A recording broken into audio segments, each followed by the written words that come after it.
Welcome to the Ready Writers broadcast, where authors go global beyond borders. I'm your host, Becky DeWitt.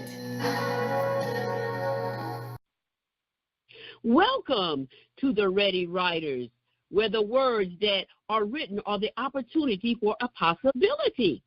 Today, we're interviewing Nadine Johnson. She is the CEO of 123 Mango Tree. She writes books for children to empower and motivate them to be their best. She also encourages parents to start reading to children as soon as they enter into the world so that they can make that a part of their daily life. Welcome, Nadine. How are you today? I am good. Thank you, Miss Becky, for having me on. All right. Listen, do you want to tell the people a little bit more about yourself? Sure. Well, I was actually born in Jamaica, and I moved to the United States when I was about 8 years old. And so I grew up in Pennsylvania, lived in Maryland for a while, but now I'm in South Carolina. And, that's where I started really writing for children. And it's just something that resonated with me. I tried writing for adults and writing poems and things like that. But when I started writing for children, it really stuck. And, I really think I'm walking in my purpose at this time. Awesome. Yes, because when I first met you, I know that you had a passion for writing for children. Because when I first met you, you did the Last Night I Dreamt collection. Tell us a little bit about that. Yes. Well, I literally woke up with the idea for that book, and I woke up with the entire book. I wrote it down, and, I think it was just a message, from that God just sent me to do this book. And the first book is called Last Night I Dreamt I Was a Doctor. And it's not to turn kids into doctors or musicians or teachers. It's really to have them start thinking about what they want to be when they grow up. Because I think It's important for them to ask themselves those questions as they're moving through life and moving through school so that they understand the purpose of school and the purpose of their life, to give them something to look forward to. And so I wrote Last Night I Dreamt I Was a Doctor, and then I added Last Night I Dreamt I Was a Musician, and Last Night I Dreamt I Was a Teacher. And, it resonates well with parents. Kids love it. And I think it's just, like I said, it's important to just impart those things into kids at a very young age, because it took me a while to really get to where I am right now, because I never really asked myself those questions. I just kind of went along and did, what I thought I was supposed to do. But I think if kids start asking themselves those questions, parents start dreaming with their kids, having conversations with their kids about all the possibilities that are out there, then it'll give them purpose and direction. That is so awesome, because you have that passion and you're inspired by children.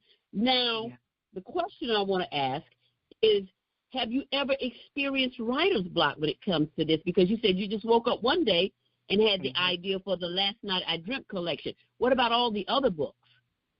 Well, it's like I get a lot of ideas, right? And then I start writing, and halfway through I'm like, where do I go from now? Where do I go now? So I do have a lot of stories that are half written. But I have been able to finish several middle grade books that I'm trying to get agents and get published right now. But I do get writer's block. What I do is set the story aside when I've written all that's in me. I set it aside, and sure enough, maybe a month or 2 months later, an idea will come to me to continue that story or to further develop that story, and then I continue working on it. So I don't try to knock it out in one go. I write as much that is currently in me, and then I come back when something else comes to me to add to that story. Wow, that's good. Now, are you a person that writes longhand? Do you do dictation? Or do you just go straight to the computer and let it flow? What works best for you? When I'm doing like picture books, I can just write those down. I usually write those down. If I'm in the carpool line and I come up with an idea, I have my notebook, I write that down. But if I'm doing novels, middle grade novels, I go straight to the computer because I don't like to write, rewrite, and rewrite. I go straight on the computer and just start typing. Mhm. Wow. So listen, in saying all of that, have you ever designed any of the book covers that you have? Yes. Well, you know, I worked as a graphic designer for about 17 years. So that's what I've been doing in conjunction with writing. And so I've been able to design all my books. I do the illustrations for all my picture books. And so, yeah, I mean, it's been a blessing to have that gift, to have that skill. And that was a God-given thing, too, of how that came about. So it just kind of all worked to help me in this walk as an author. That is so awesome because I'm seeing you the books that you've written, the Big Belly Bird Band, Bing and the J Crew, and Little Parker's First Train Ride. But then there was one that I saw that How I Got My Big Teddy Bear. This is one that teaches the children how to be polite. Explain a little bit about how that came about. That was a book, and it's on. That one is currently on Amazon as a ebook, and basically, you know, I think it's important to instill values in our children at a very young age, and I think we're kind of moving away from teaching the normal things that we used to teach our children. And I think teaching our children how to say please and thank you and yes ma'am and all those things, excuse me, those are some of the innate skills that we need to impart in them at a very young age so that it sticks with them when they grow up.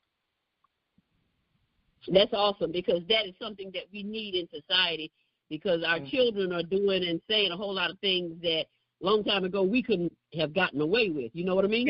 Exactly. And I think we are moving away from just teaching them what they need to know. As parents, it's up to us. We have to teach them in the way they should grow, and we are moving away from that, you know, because we are not doing it ourselves.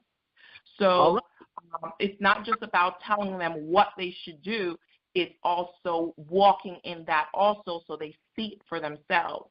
And I think, you know, the new generation of parents, I think they're moving away from that. They're not being an example for their kids. And that's what really makes it work. This is awesome because you're opening up doors that I would like to speak on, but I'm going to have to stay to the books because some of the things that we see in society and the children and the way they are and lack of respect for elders, we couldn't have gotten away with that. You know what I'm talking about. So I know that you're really focused on children. You have that passion for children.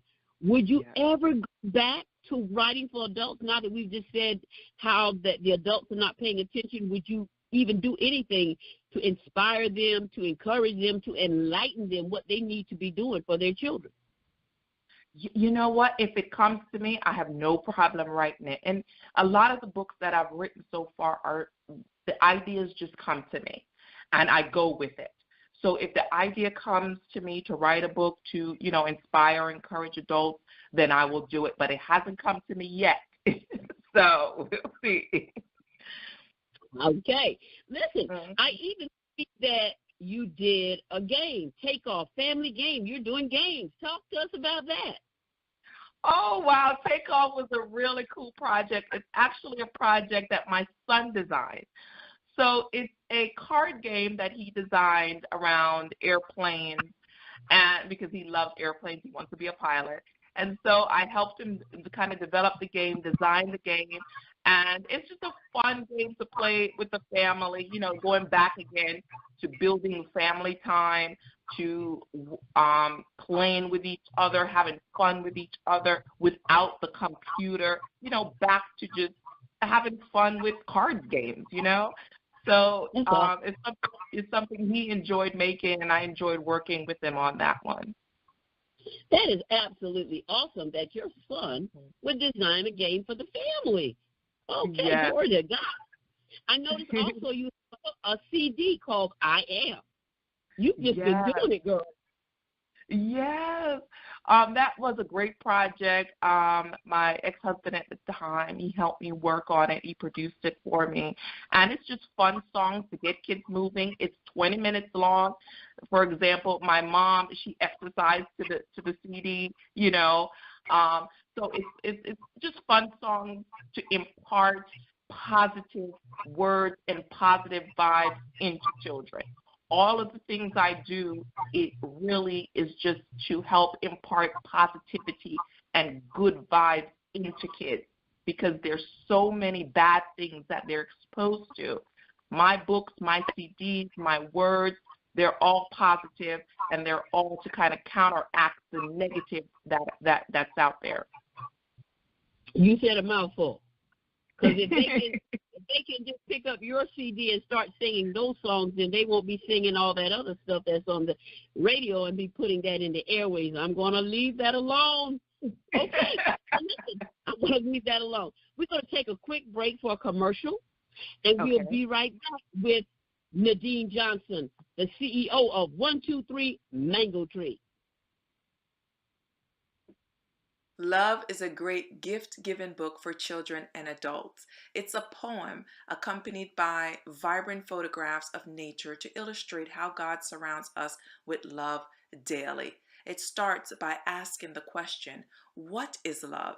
And by the end, it answers that God is love. And we're back with Nadine Johnson. She is a writer extraordinary for children. Nadine, tell me something. Is there a book that you would ever rewrite? A book that I've written that I would rewrite. That's hard. Yeah, but so far, no. Because actually the Last Night I Dreamt series, I sold out of most of those books. And then what I did a compilation. So I have the Last Night I Dreamt collection, which has all 3 books in it. And I had the ability to go back and rewrite the words that were in the original book. And I didn't. I decided to leave everything exactly the way it was because I thought the message was solid. And so now I have the Last Night I Dreamt collection, which has all 3 books in it. And that's available on Amazon as well. That is absolutely awesome. Now, you have had so many different projects. Is there any project that you started and you let sit for a long time? I'm not talking about, when you get an idea and you just go back to it in about a month or two. I'm talking about years. Is there anything that has occurred like that in your writing? Yes, I wrote a book series called The Montego Castle.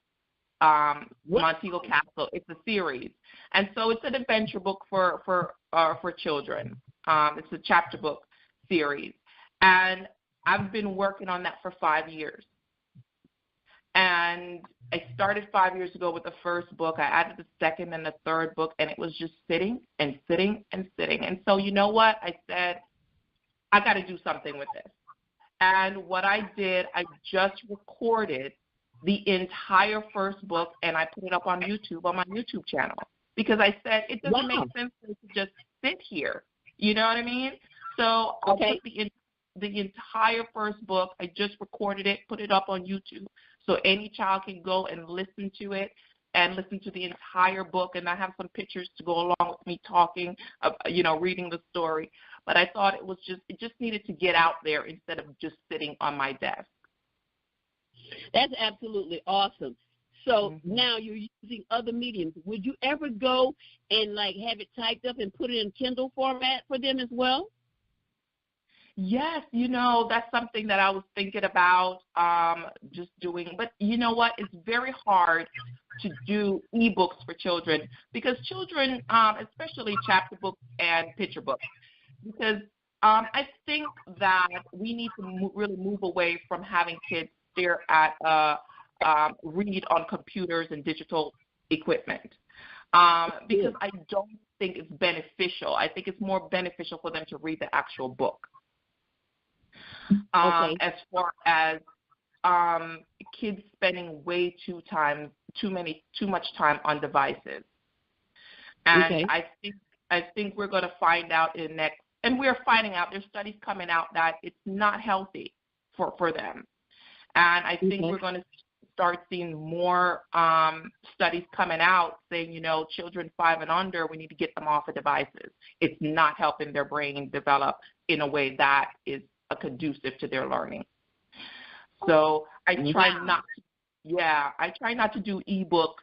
I try to, but the show on YouTube that I have is very slow, so it's not a fast pace, click, click, click, click through, to kind of rev up their brains. You know what I mean? It's to slow them down and to kind of have them listen to a story, to slow down their brains and to just get them back into the mode of how they're going to learn in school.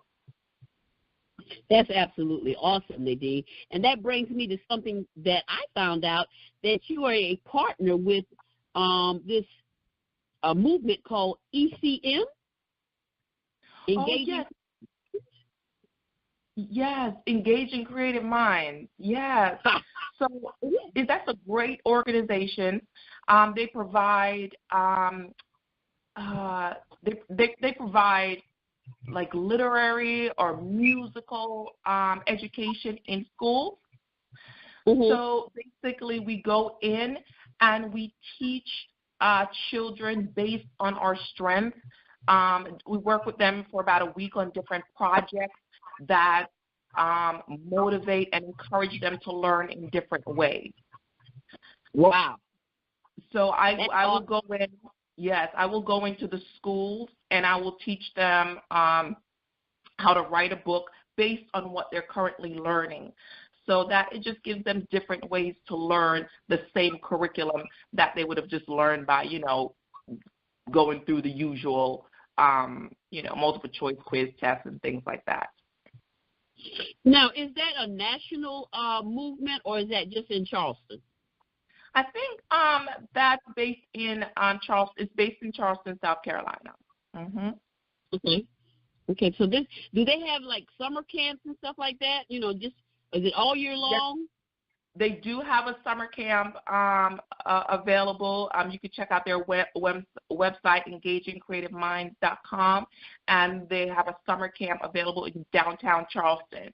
So it's a great camp to check out if you're looking for somewhere for your kids to go and learn creatively. That is absolutely awesome, because they're learning every other thing except learning how to be creative, and that's something that we need with this upcoming generation, especially if we start with them at a younger age, as you said before, getting them off of the devices, learning how to draw, learning how to think, especially thinking outside the box. Yeah. Now,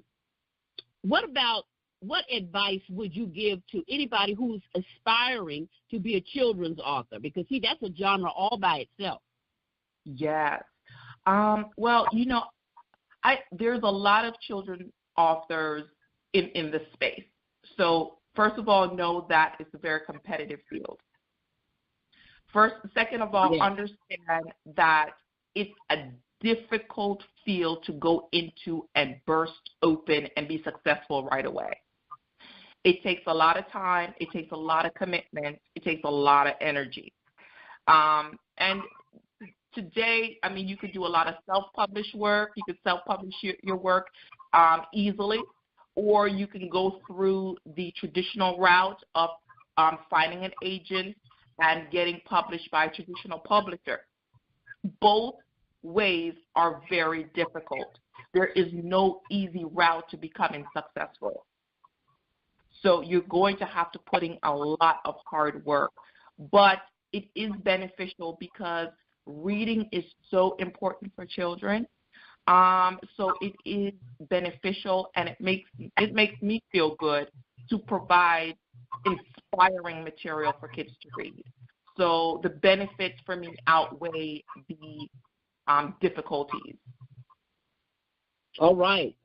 So in other words, that's what your driving passion is, because reading is important to children. Yes, yes. And providing materials for them that are positive, because there's a lot of materials out there that, let's face it, our kids should not be privy to.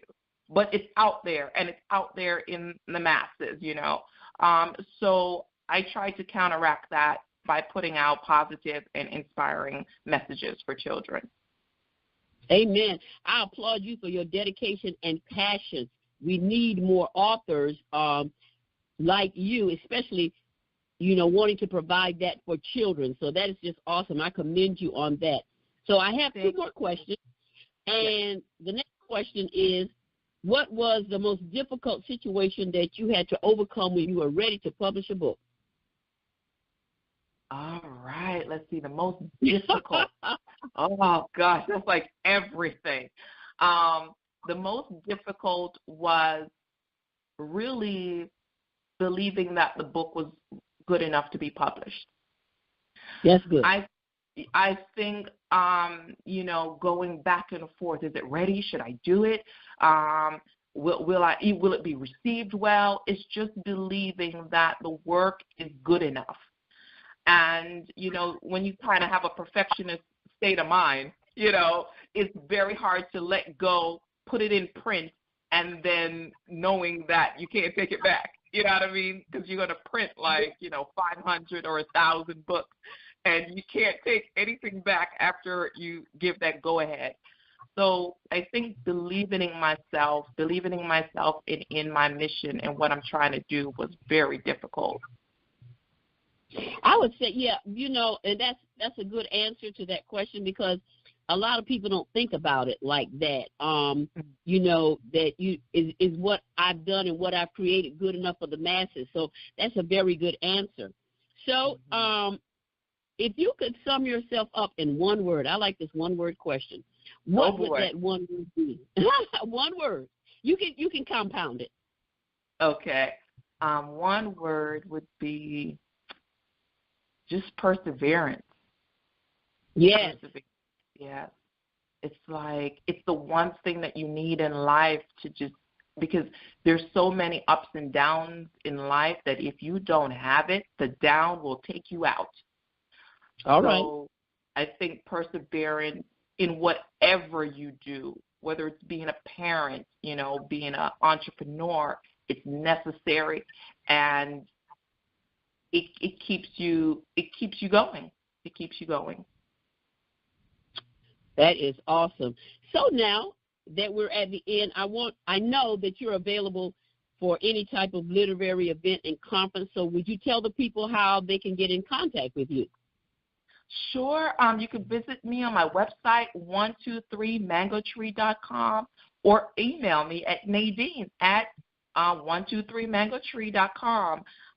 Check out my YouTube channel, my Mango Tree Story Time, that's on there. You could just hit play and have your kids listen to great stories.